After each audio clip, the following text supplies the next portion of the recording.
Hi, this is Dr. Post with part 3 of the test 5 review, and we're going to focus on the 6 questions that are categorized as hard.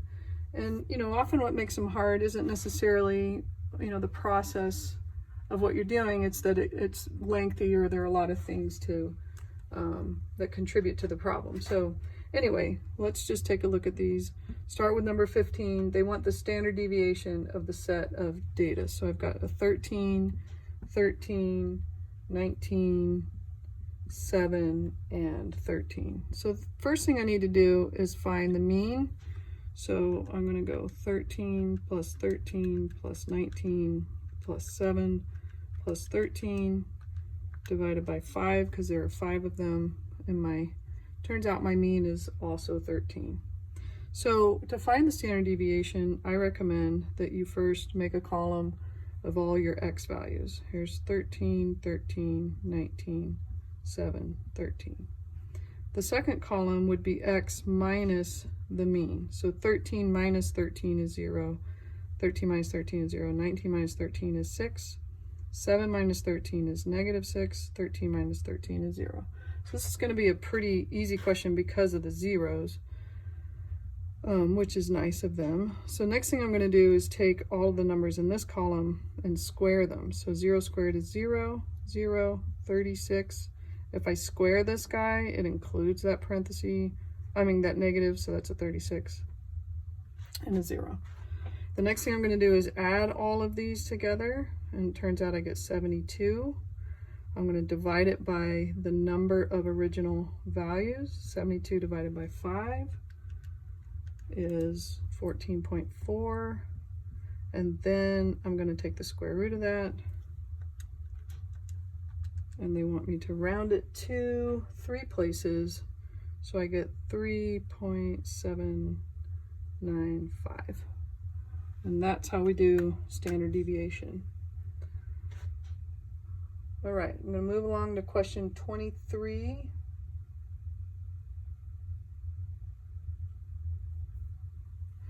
'23 is a variation question, which we've done in both the easy and medium parts of this review.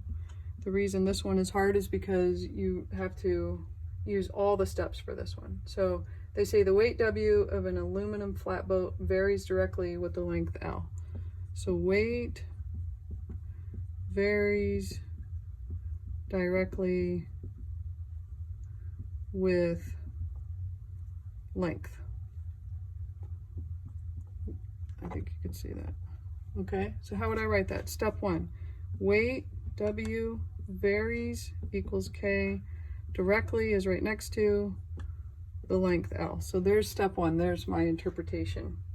Step 2, I'm going to find my K. They tell me that if an 11-foot boat, so they give me a length is 11, weighs 143 pounds, that allows me to substitute these temporary values and figure out what K is. Divide by 11, divide by 11, and we get 13. So K is 13. That's step 2. Step 3, I'm going to rewrite my equation, putting the numerical value in for K. K was 13. And then step 4, I'm going to answer the question. So the question is, what is the weight of a 6-foot boat? So all I have to do is 13 times 6, and I get 78, and that's my answer. This is the only answer you're going to type in, but you had to do all that work in order to get to it. All right, let's move along to question 26.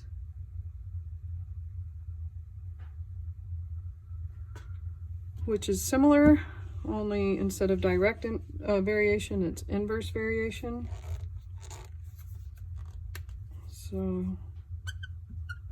it says if Z varies inversely as W, Z varies inversely as W. Z equals 40, so they give you these temporary values, when W equals 0.2. So my Z is 40. 40 equals k over 0.2. If I times on both sides, I get k equals 8. Is that right? So I'm going to rewrite my equation. Z equals 8 over W. And now I'm going to answer the question. Find Z when W is 20. So if W is 20, then my answer would be 0.4. 8 divided by 20. Okay, let's look at number 27.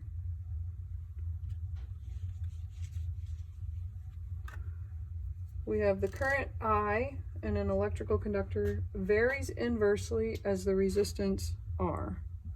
So I varies inversely as R. The current is 4 amperes, so I is 4 when the resistance is 920. This is enough information for me to figure out what K is. So times by 920, times by 920, 4 times 920 is 3680. So that's the value of K. I can now rewrite my equation as I equals 3680 over R. And now I answer the question, what is the current when the resistance is 520? So if the resistance is 520, I would divide 3680 by 520. They want it rounded to the nearest hundredth. That's 2 places. So I get 7.08. And that's 27. All right, or question 27 is what that was. Let's jump to 31. 31, we're back into functions. If you've watched the medium video, we've already done some. This one is harder and you'll see why. So I've got f of x equals x squared plus 7x plus 9. And the first part is actually easy. They want me to find f of 5, sorry. So again, if you're worried about a question like this, at least do half of it. You'll get half credit. This is an easy part. In my calculator, I could put parentheses for x and put that 5 in there. And my answer to this part, I believe, is 69.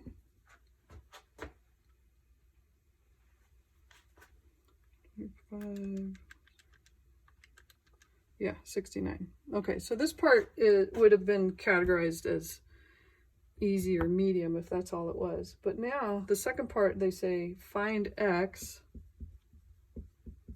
when f of x equals 27. So I'm going to replace the f of x with 27. So far, we did do a question like this in the medium category, but the difference was that it was linear and this is quadratic. So I've got to subtract 27 so that this side is 0. And now I either have to factor if you feel confident in your factoring. So factors of 18, 1 times 18, 2 times 9, 3 times 6. Signs are different. So I want their difference to give me a 7. So negative 2 plus 9 gives me a positive 7. So minus 2 and plus 9. Then I would use my zero product property to set each one equal to 0 and solve. X equals 2. X equals negative 9. So my answers would be 2, negative 9. If you don't feel comfortable with this factoring piece, then use your quadratic formula. And remember that's negative b plus or minus square root of b squared minus 4ac all over 2a. You could have used that and gotten to the right answer. So the last one is number 32, and it's similar to this. It's a little trickier because you're not going to get nice whole numbers. So it's a little more difficult even on the calculator, okay? They say if f of x equals x squared minus 4x minus 7,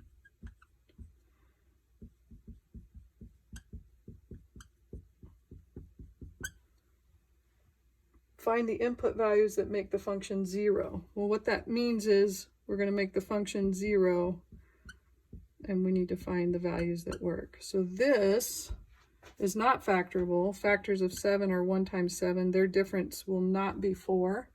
So we have to use the quadratic formula on this. My a is 1 because that's the coefficient in front of x squared. My b is -4, and my c is -7. So I would do negative b, so x equals negative b plus or minus the square root of b squared minus 4 times a times c all over 2 times a. And, you know, some of you will put this whole thing in your calculator, some of you will do pieces of it, some of you will just do it by hand.